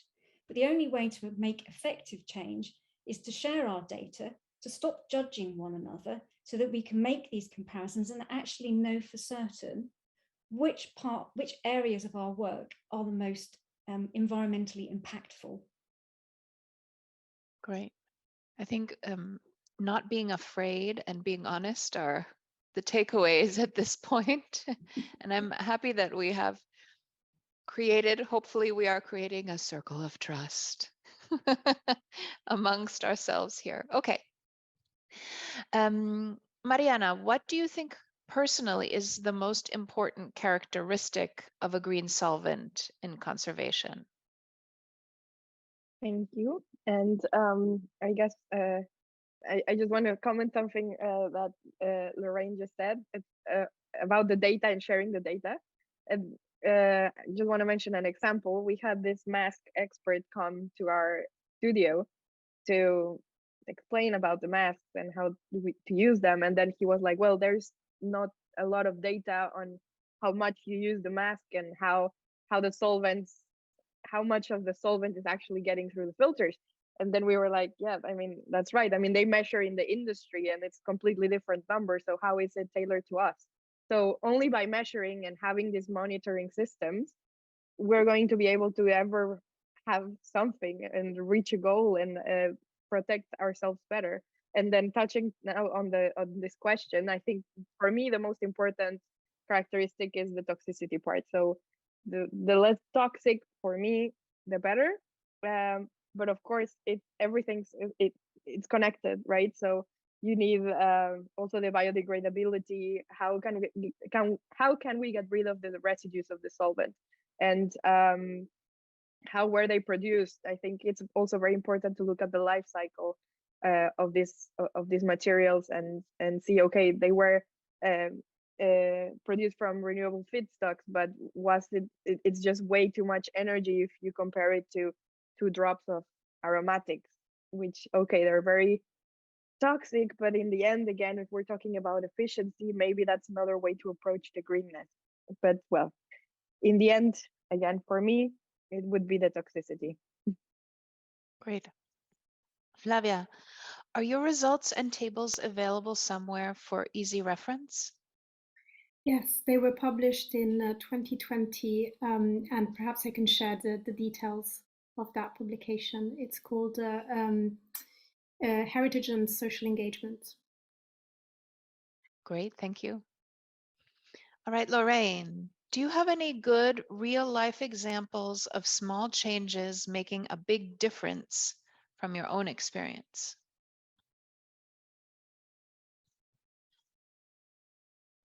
So yes, from my own experience, I would say last year when I was researching the book, now I thought that I was, and I am, good at energy saving and having a small carbon footprint and acting in a sustainable manner. But when researching the book and then putting the tips into action, obviously when researching the books, they also went into my consciousness or my subconscious.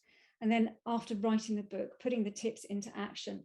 So this summer, when we had the drought and we had water restrictions, I was using a lot of the tips from the book, which I'm still using, and my water usage actually went down. So I used less water over a period when we had a drought than I had in the previous year. And one of the very simplest things, and I think one of the most effective that has had the biggest impact, is when boiling the kettle is only putting in the amount that I need. So I fill the mug with the water first, and then I pour it into the kettle, and then I boil it up. All of the water that I use as well, if I can, I will reuse it, and most of it goes out onto the studio garden and waters the plants. I reduced my energy consumption, both my gas and electricity consumption in my personal life, by £22 a month. That's before the prices went up. Oh, wow. I think, hats off. Hats off.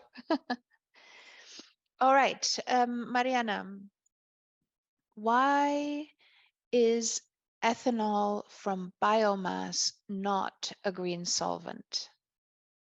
I mean, again, we come with this discussion of what is actually a green solvent. I mean, in theory, it is a green solvent. I think there's a big misconception, I think, of like what is actually a green solvent, and that the newer solvents are these green solvents, whereas again, water is a green solvent by definition as well. So ethanol derived from biomass is definitely a green solvent and should be considered a green solvent. And I have heard, however, that even like from colleagues in biology laboratories that have used this type of ethanol, that they have noticed differences in their research. So I think that's curious. And again, another research question. Why is this happening? But yeah. Great, thank you. All right, Flavia, have you ever been able to follow up the results of using non-traditional packing materials? I haven't. I did test a selection of materials I collected on site using GADI testing, as well as the simple tests I was trying out. But it would be great to do a long-term study of their performance over time and perhaps accelerated aging. Great. Lorraine, gloves, safe usage for people, recycling, greener suppliers. What are your thoughts? It's an unending dilemma. Also for Mariana.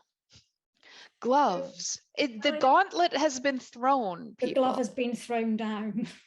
There's a usage of a glove with, don't do it. So I actually had a section in my talk that I cut out in order to keep it to time around the thorny issue of gloves, the ever thorny issue of gloves. And like everything around sustainability is really easy. It is refuse, reduce, reuse, and recycle. So recycling is always the very last thing. So the first thing is refusing. So just don't have them if you don't need them. And then reducing, so reduce the amount that you have. If you can get away with not wearing gloves, if clean washed hands is sufficient, then do that. One of the tips I really like, because if you're working, particularly with photographic materials, I work with photographic materials a lot, where gloves are a must. But if I'm actually conserving something, this is my supporting hand because I'm right-handed, and this is the hand that holds all the tools. So I'm actually working, I only really need one glove because that's the only hand that ever goes onto the photograph. So that's instantly a 50% reduction in the amount of gloves that I'm using.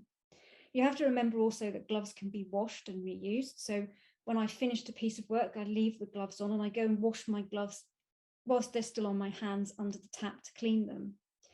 You can cut the fingers off and use them as finger cots when they get to a point when they can no longer be used.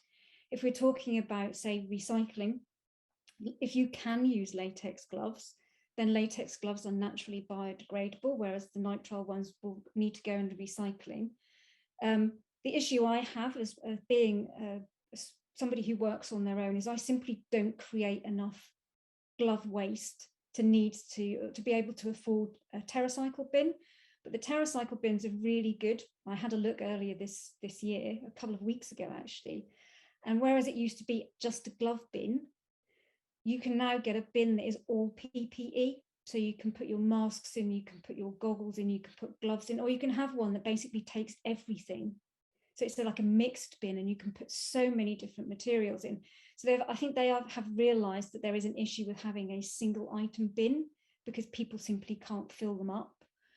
And if you can, become a hub so that if you have to recycle them, you can take them for other people. So there's lots and lots of different things that you can do with gloves. And I've got a lot more tips and hints, but I will let Maria answer.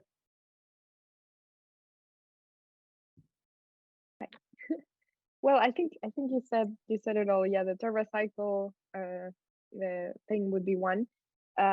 We also have these nice aprons, or now newly we have these lab coats.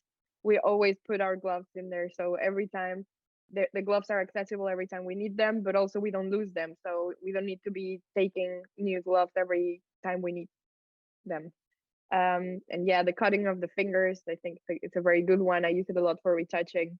It also hinders reflections on very dark surfaces. So if you have like the whole hand, but then you have still the comfort of having your fingers holding the brush. So that's a great tip, I think. Yeah, I think that's it. A big but for me, maybe not related to gloves, but maybe more to the mask, is that the filters, for instance, are very, very hard to recycle, and those are a bit of a what do we do with those? But again, another research topic. Okay, let's stay with you, Mariana. Is there a green and healthier alternative to xylene? The question is probably yes. The question is why? What do you need a xylene for? Is it to dissolve a resin? Is it to dissolve a specific material that is maybe obscuring your object, or why do you need the xylene? And then based on that, you can try finding other materials per se. Like a real substitute, again, is very challenging to find. You have to really walk the steps to get to that conclusion, depending on what the goal is. There is various other solvents that maybe, for example, dissolve I don't know, paraloid, and so you shouldn't need aromatics all the time. But yeah, it depends a lot of what you need. The solvents that I tested, I don't think they can be a direct replacement for xylene. But then again, maybe if it's, for example, to remove an overpaint or something, I've been using this other solvent that works very well in most cases. Of course, it's never a rule, as we all know. We always need to test and see everything subject specific, and every issue is different. But yeah, that's how I perceive. Great. Flavia, did you work with any local communities when you were doing your work in northern Iraq? We didn't have programs with local communities, although several local heritage professionals did work with us, but we didn't have community outreach programs. They were brief fieldwork seasons that I participated in, but I believe in both sites a longer term community involvement program was later implemented. And so there were no, let's say, local solutions that would have come up for the materials question, or there weren't any. I mean, we spent a little bit of time in the dialogue talking about how you can use local resources in a variety of ways. Was that part of the excavation or no? In both cases, the materials I was able to purchase, I found through local colleagues who pointed me to the right places. But in terms of traditional techniques, that wasn't the case. Although I have read of many examples where they have been successfully employed in conservation projects around the world, particularly when it comes to environmental controls and mitigation, pest control, and there are many great examples of that. And I think there's a publication by UNESCO that's a little dated now. It's from 1980. It's called Appropriate Technologies in the Conservation of Cultural Property. And it borrows from development studies the concept of appropriate technology for low-income countries.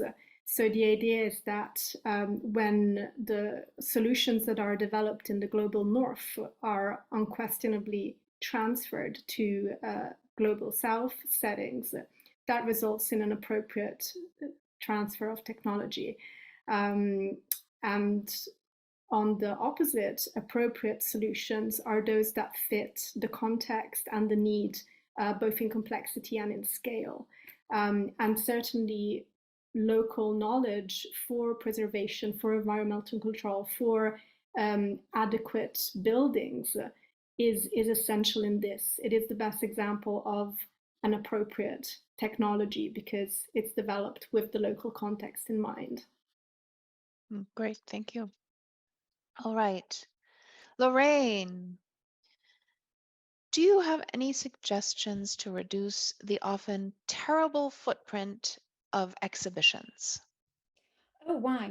So there was a fantastic webinar by UrgeX earlier this year who had carried out, there had been some research work around an exhibition by the Design Museum around waste and sustainability. And when they took the carbon footprint of the exhibition, can we work out what the biggest carbon footprint of the exhibition was? And it harks back to what I was saying earlier about not assuming that what is the biggest carbon footprint actually is.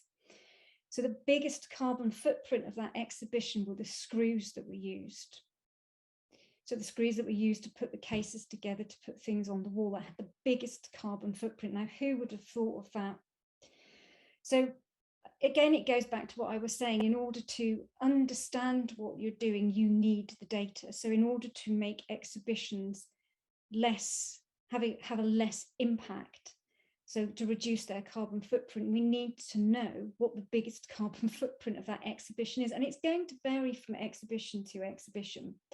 And as it was hinted at earlier, it might be that actually it's the travel of your visitors to see that exhibition that is the biggest footprint of that exhibition.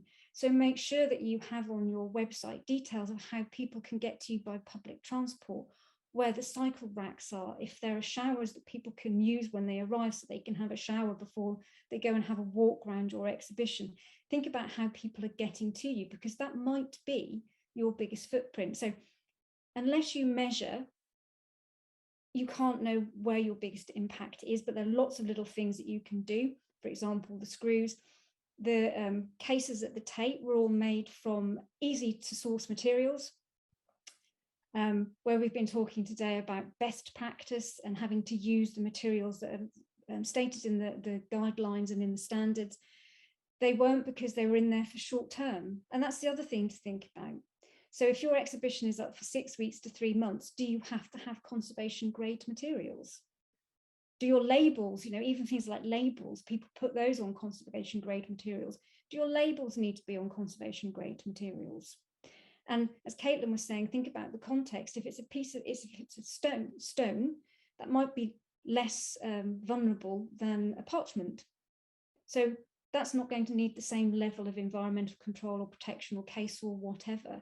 So lots of different ways that you can actually reduce the impact of your exhibition. And it's a whole, well, I think you'd have a whole conference on that actually, because there's lots of things you can do. Okay, food for thought for future Focus on Conservation conferences. So we've come to the end of the day, and over the past 2 days, breakout rooms that have followed your papers have been extremely popular, and people were angry when they were hauled back for me to say goodbye. So we've switched it up a bit. So we are going to send you into the breakout rooms, and you can talk, I would say, relatively indefinitely, maybe not all night. That might be a bit too much of a carve and print for everyone, but definitely longer than the 20 minutes that we've had, if you so desire. So we will take a break to let people shuffle into the breakout rooms, and there will be no coming back for a formal ending. So I would like to thank all of our speakers, the 3 here and the 2 before, for these wonderful comments and papers and ideas.